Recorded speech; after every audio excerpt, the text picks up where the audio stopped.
Mr. President, you're going to be at the inauguration.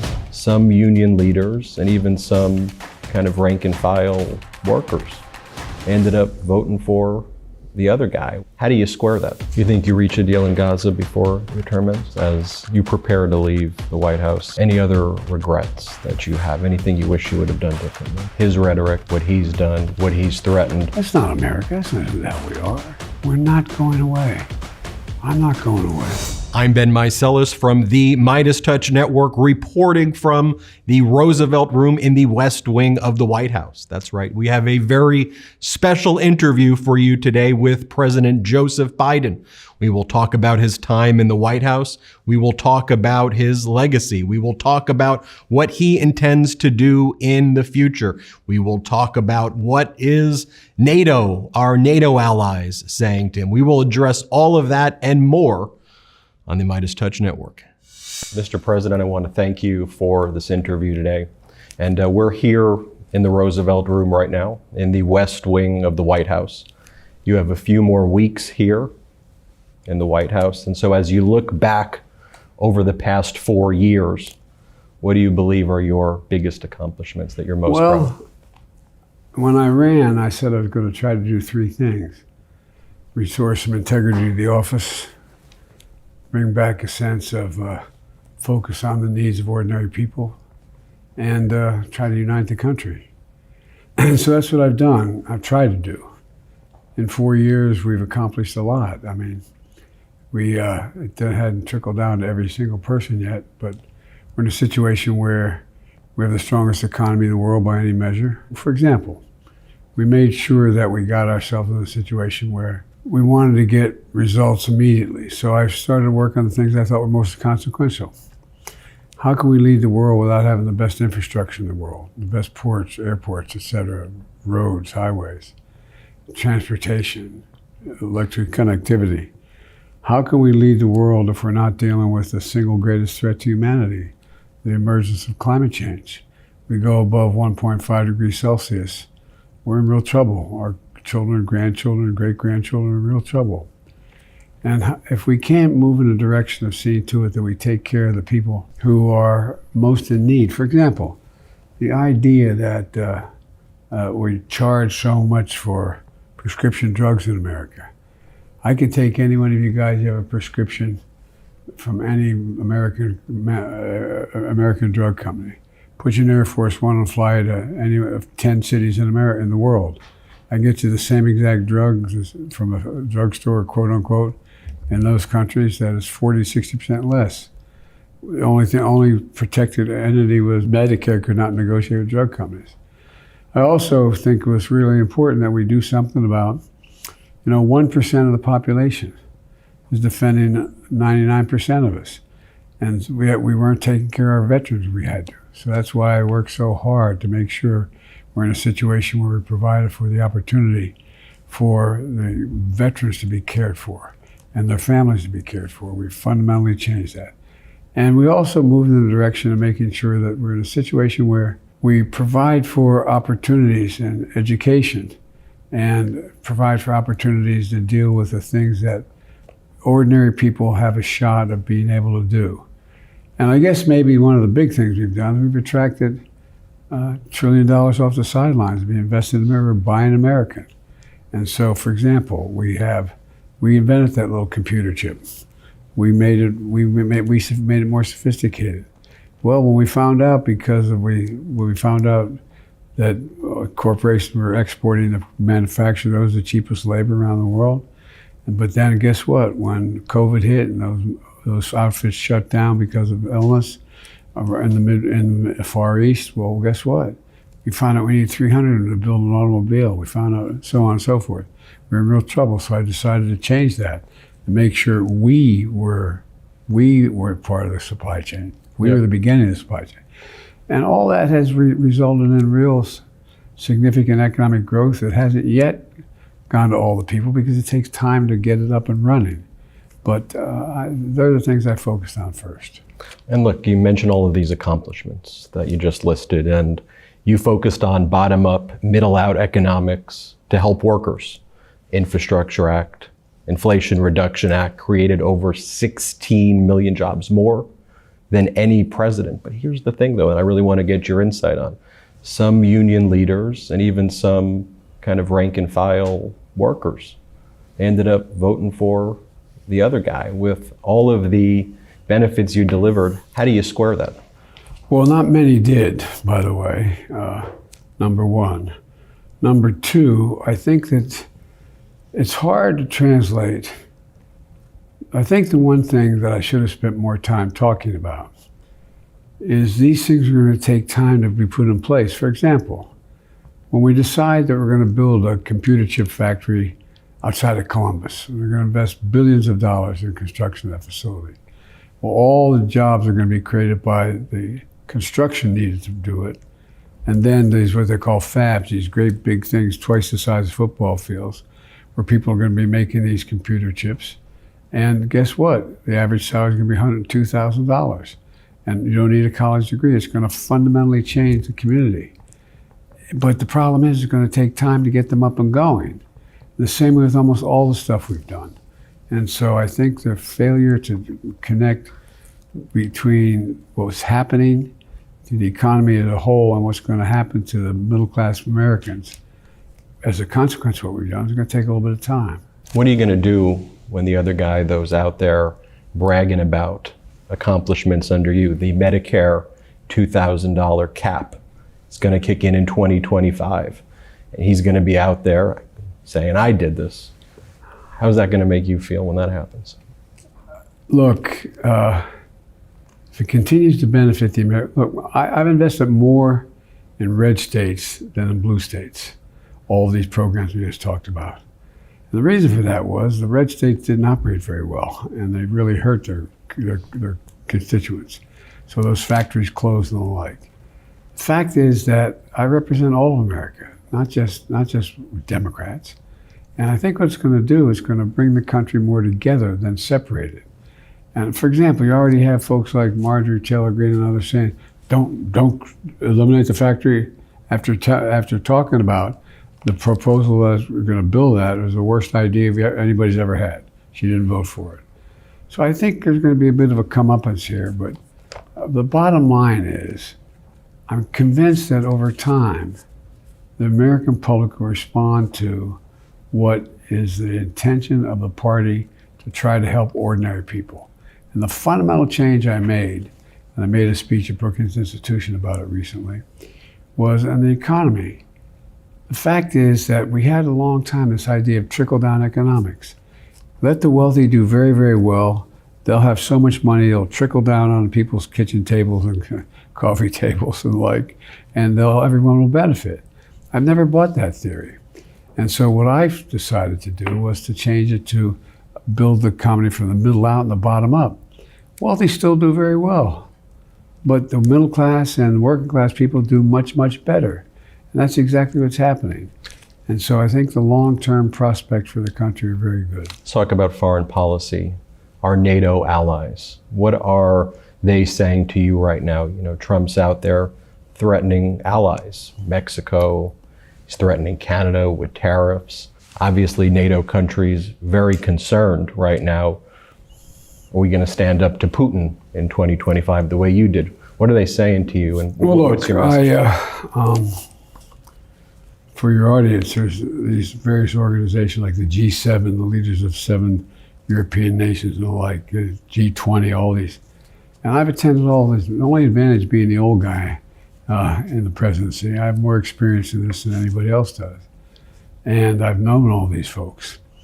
And one of the things that we've done was, they've said to me at the end of these meetings, oh, come on, you can't walk away from us. Our democracy depends on it. Well, they're concerned. And they're concerned whether Trump's going to do some of the foolhardy stuff he says he wants to do.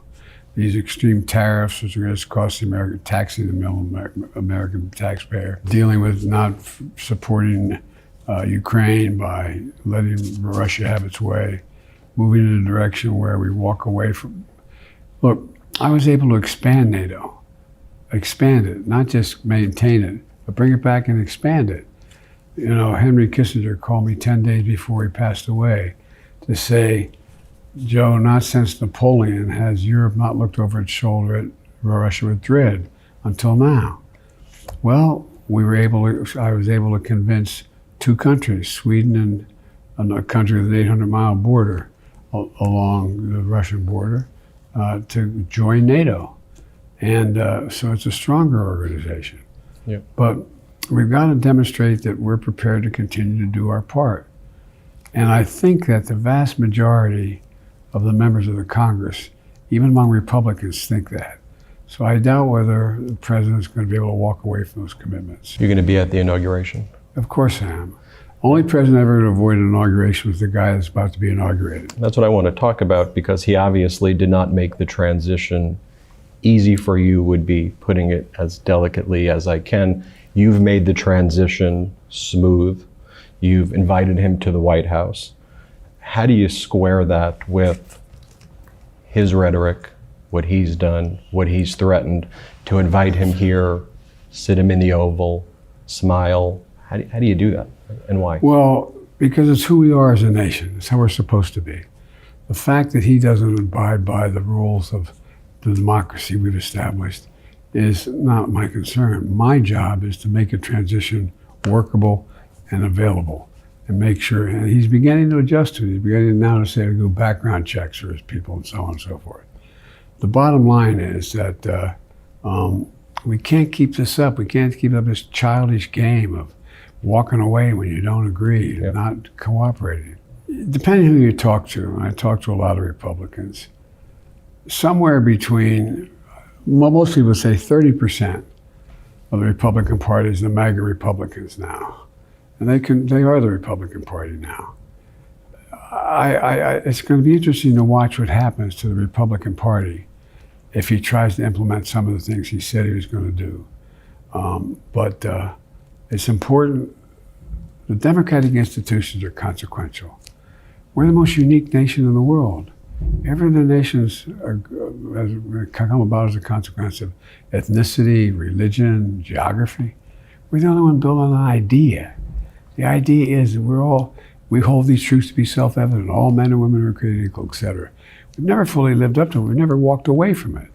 And we have to keep in faith with that notion, even if the guy that's about to take office has a different view. Let's talk about the media coverage of your presidency. We talked about all of these accomplishments, but very rarely did you turn on the TV and hear about 16 million jobs. Very rarely did you hear about the Biden stock market up 50% from Trump. You weren't out there bragging about your stock market. I mean, the other guy would be doing that every day. Yours was up 50%, 55%.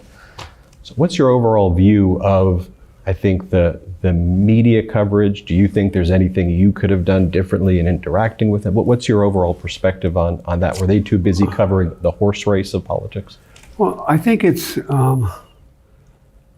you and your crew here would know much better than I would, but I think the media's changed drastically. Not bad or good, just changed in a fundamental way. When you read that only, something like 7% of people under the age of 25 read a newspaper to get their news, so on and so forth. It's, technology is changing everything. And I think your guys are extremely successful because you speak to what is a truth. You say, this is what I think the facts are, and you lay it out, and you speak to it. But it's hard to, there are very few editors anymore. Very few editors saying you can't write that. Or you have billionaires buying standard newspapers that are well known and saying, we're not going to do that anymore. We're not, because I don't want to do it. So I think it's going to take a while for this to sort out. What are you working on right now that you hope to accomplish before the end of your term? Is there one thing that you're hoping to get done? Well, there's a couple things I want to get done. And for example, we're in a situation right now where we should be providing for the funding to make a transition to deal with some of the issues that relate to women's issues. For example, women's health, dealing with issues relating to whether or not we're going to, we should be passing ERA. There's a consensus for it. We should be there's a lot of things we should be doing. but we just got to keep talking about them. I don't know that they'll get done before I leave, but I got a lot done in terms of dealing with issues relating to the urgent needs of the moment. For example, the idea that all those folks who were sent to jail for drug charges that have subsequently been fundamentally changed and are lower, why should they still be in jail for the same charge? So there's a whole lot of things we're changing in the near term that will provide for greater equity and fairness. I want people to look at my government and say, my government's fair. My government's being fair. They're being decent. They're working in a way that benefits everybody. And so there's a lot of things and I'm not going away. I'm not no longer going to be president. My next question. I'm going to be deeply involved in matters. For example, when I got elected, we weren't even part of the deal trying to deal with international concern about the environment. So we joined the group that said of the world, we were one of the few major nations out of that group that said that if you let the temperature go above 1.5 degrees Celsius, it's over. It's over. It's the only existential threat to humanity. Well, I'm going to continue to work very hard on environmental issues, and even for example, when I was deciding to run for president, I hadn't formally announced my plan on the environment because I wanted to sit down, even though I had a long record on the environment. I wanted to sit down with union guys. When I think environment, I think jobs. I don't think restrictions on jobs. It's jobs, creating thousands of good-paying jobs, dealing with environmental concerns. And so once the IBEW notice came along and said, oh, okay, we're changing our view. Because remember, 5 years ago, 6 years ago, unions thought environment, that's cost us jobs. The exact opposite is happening. So what we try to do is focus on the things that are going to have the longest term impact on the security and stability of my country, my children, my grandchildren, and not mine, all children and grandchildren. And I think we're doing that, and it's starting to take hold. Let me ask you this, as you prepare to leave the White House, any other regrets that you have, anything you wish you would have done differently? Well, I guess if I thought a lot about it, it'd be something I've specifically done, but not generically. I set out to do two things: restore America's leadership in the world. I think we've done that. And two, to generate opportunity for ordinary people to have a shot in the economy. And I think we've done that as well. And so we've changed the sort of measure for how to build an economy from the middle out and the bottom up rather than the top down.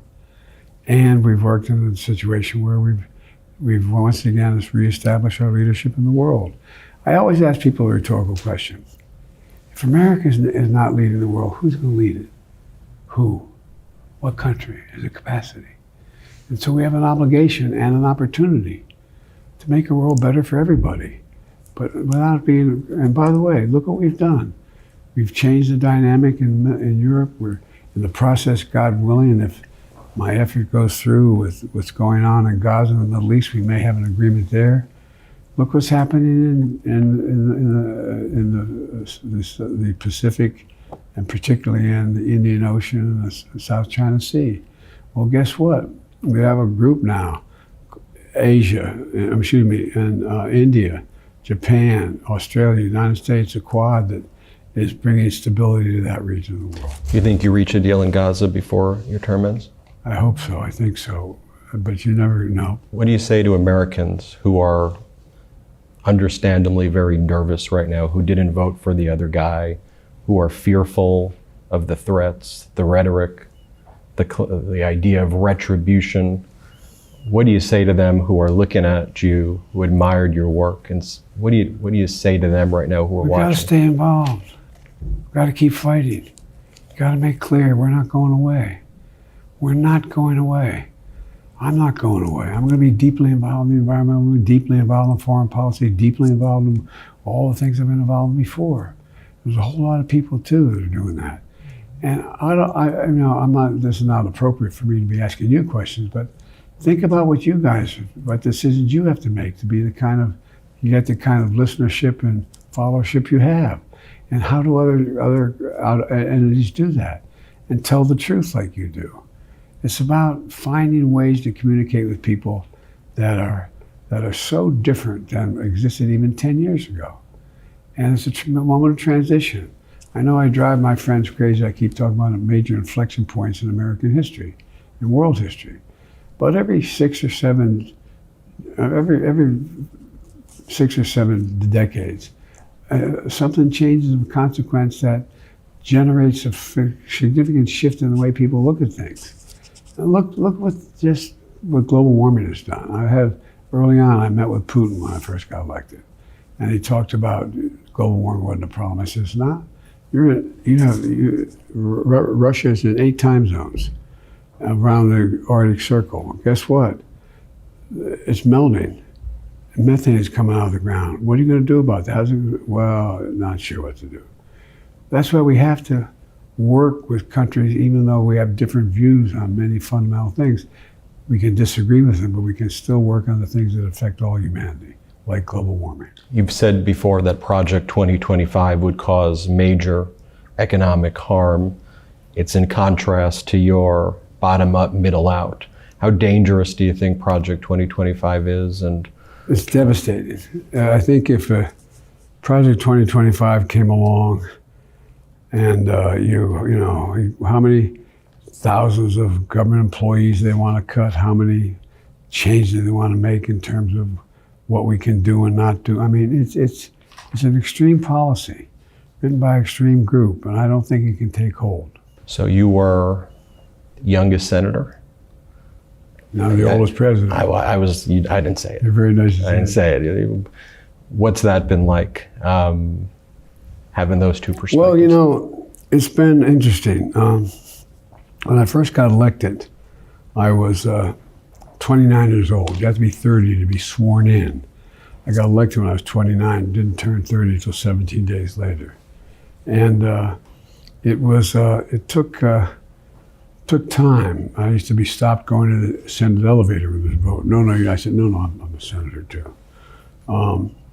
But what's happened is it's given me an enormous amount of experience in that, ultimately, all politics is personal.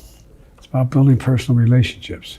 I'll tell you a real quick story. When I was vice president and things were really starting to fall apart in terms of the way parties are talking to one another, I realized there were a lot of senators that I didn't know. I think most people would say I was a fairly successful senator and bipartisan efforts we put together. So I went over to the Senate dining room, not the one where I could take you as a senator and to sit down and have lunch with you, but where just senators ate with one another. It's right across from the Senate dining room. There's that elevator in the first floor. It's on the left side. You walk in, there's a big buffet table, a big a table that seats 18, 20 people, and then there's a perpendicular to that, there's one in the back. Democrats and Republicans sit at different tables.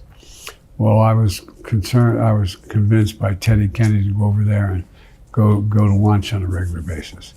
You sit there and you learn that the man or woman you're talking to, just had a big fight in the floor with, has a daughter or son who's dying, or a wife who has breast cancer, or he or she has a serious loss. It's hard to dislike someone when you know their problems. You can disagree like hell, but you can still work together. And we've lost that. There's very little communication between Democrats and Republicans who hold office before. And it's hard to get things done that way. I remember I went over, as I said, I was a vice president. I decided I was known for having good relationships in the Senate. So I show up for lunch. There's no dining room there anymore. Just easy chairs. No place a group of Democratic and Republican senators on a regular basis we just sit down and talk, get things done. So we have to.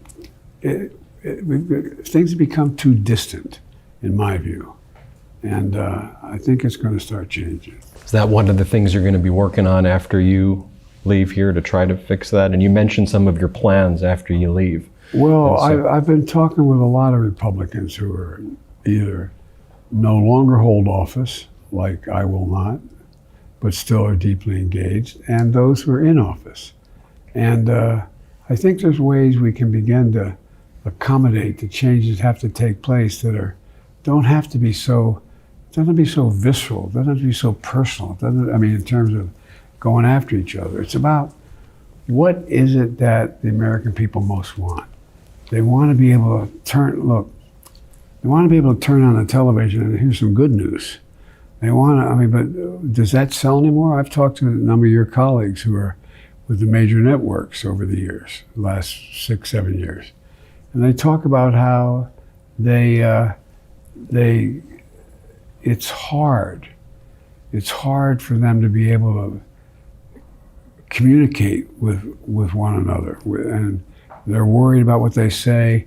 Will one party go after them or not? Will there be retribution? And look at all the threats.